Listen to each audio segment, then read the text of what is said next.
All right, we have a fun video for you today. A video all about the workouts I did before my PR of 16:02 in the 5,000 meters.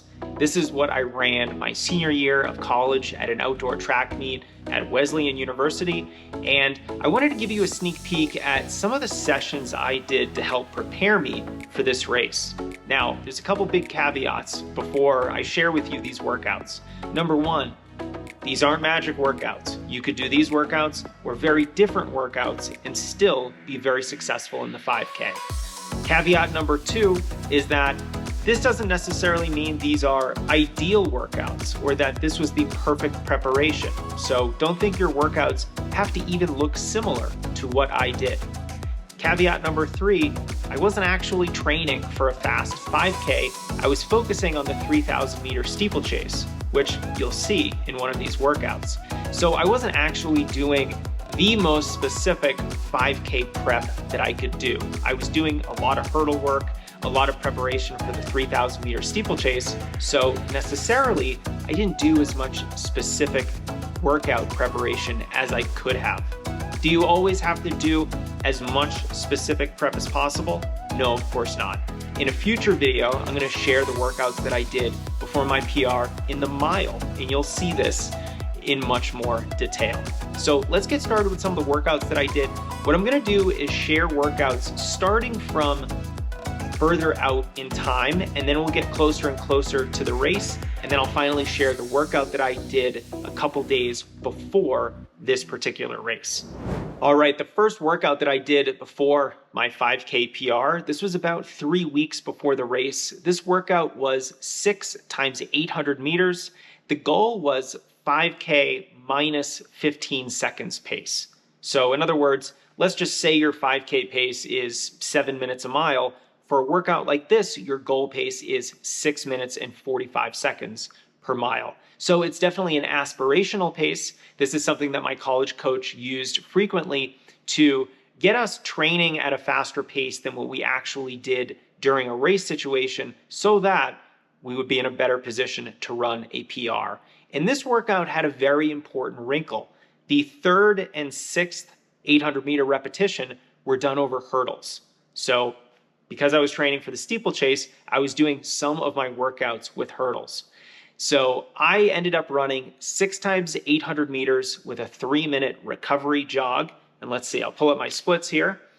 I ran these in 226, 227, 231. That was the rep over hurdles.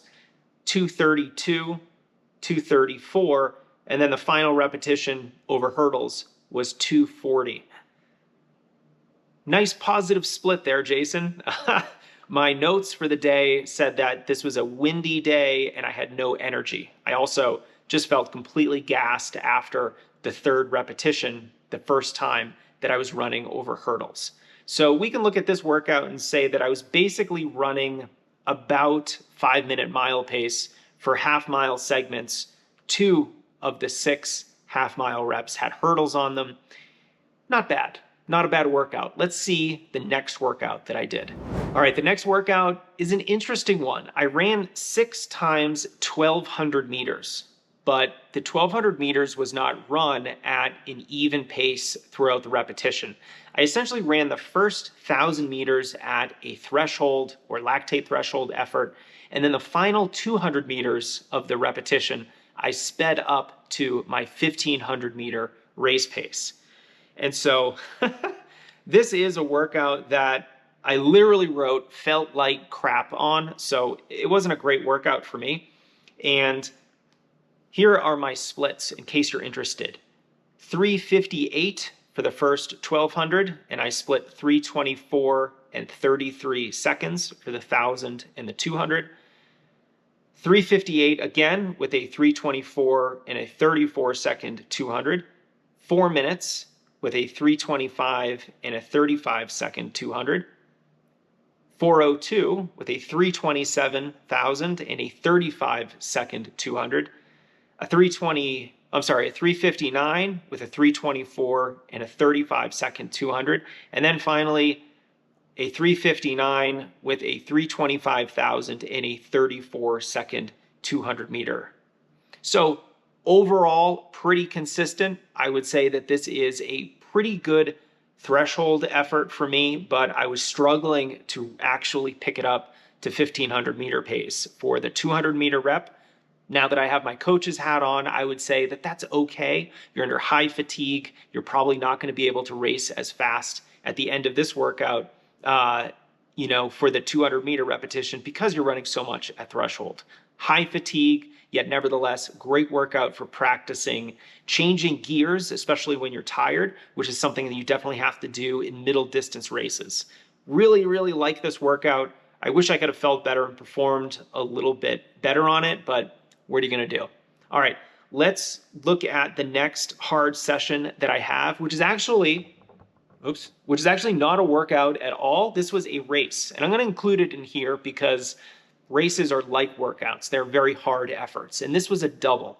So I raced the 1500 meters and the 800 meters at a track meet. I ran the 1500 in 4:27, which I would say is about a 4:45 or 4:46 mile.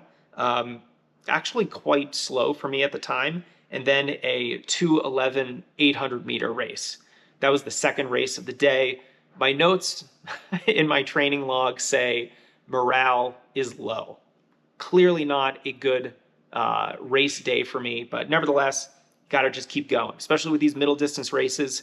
There's no time to feel sorry for yourself. Let's just get ready for the next race and practice some redemption.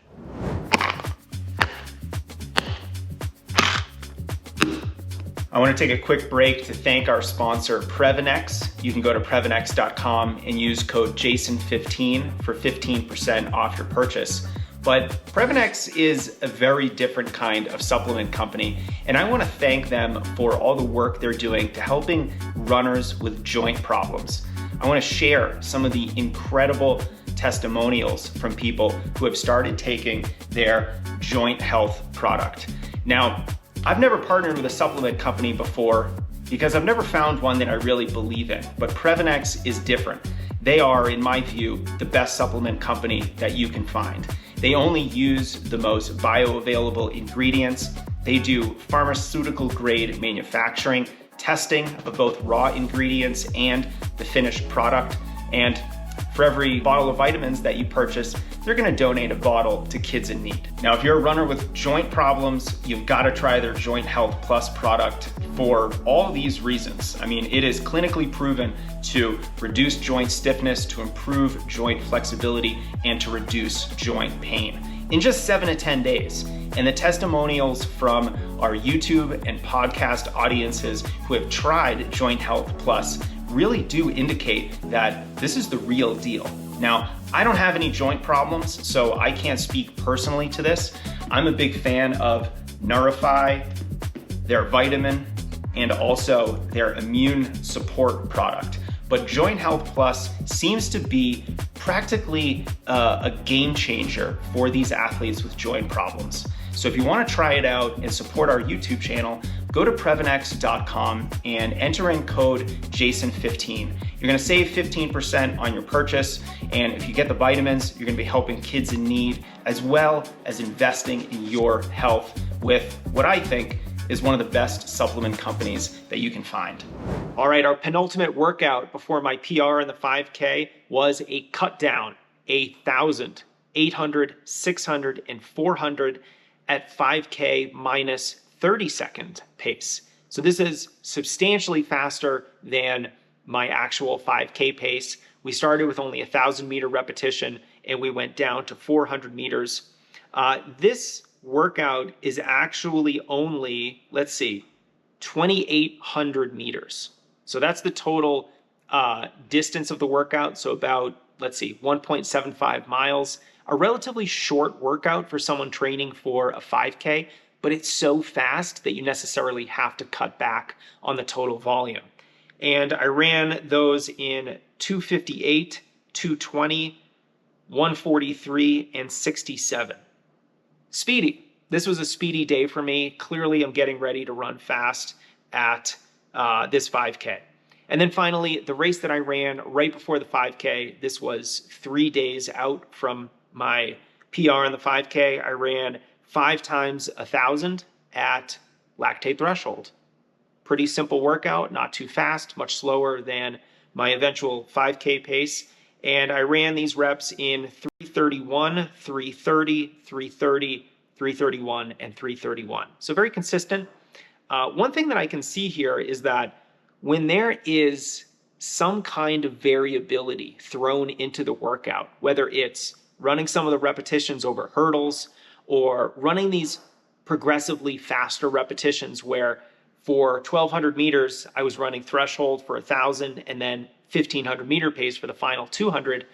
Those workouts tended to create poor workouts for me. I think I had trouble dealing with the extra stress of either hurdles or those pace changes. But if we look at the 5 by 1,000 at lactate threshold, or if we look at that 1,000 to 400 meter cut down workout, those workouts went great. I was consistent. I had a nice negative split to my paces. So it's clear that for simpler workouts, it was much easier for me to perform really well.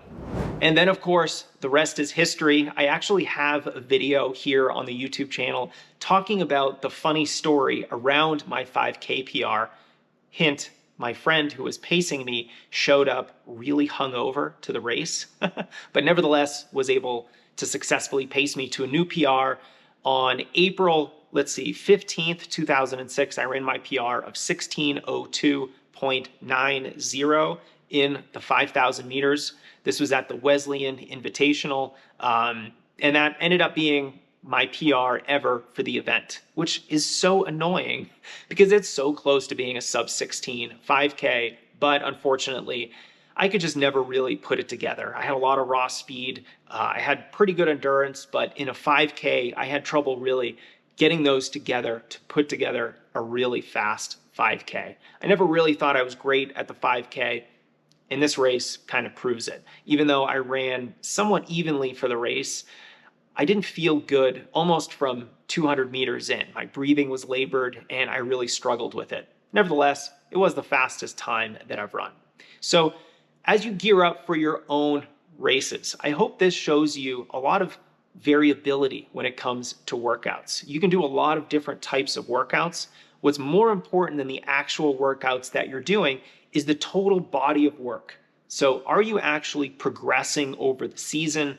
Are you doing workouts that are appropriate not only for the type of race that you're training for and the moment that you're in during the training cycle, but also are these workouts appropriate for you? I know I wouldn't even attempt some of these workouts today because they would either be too challenging or I'm just not ready to run over a hurdle at this point in my life. So no matter what you're doing, first figure out, is this a good workout for me? Is this a good workout for the race that I'm training for?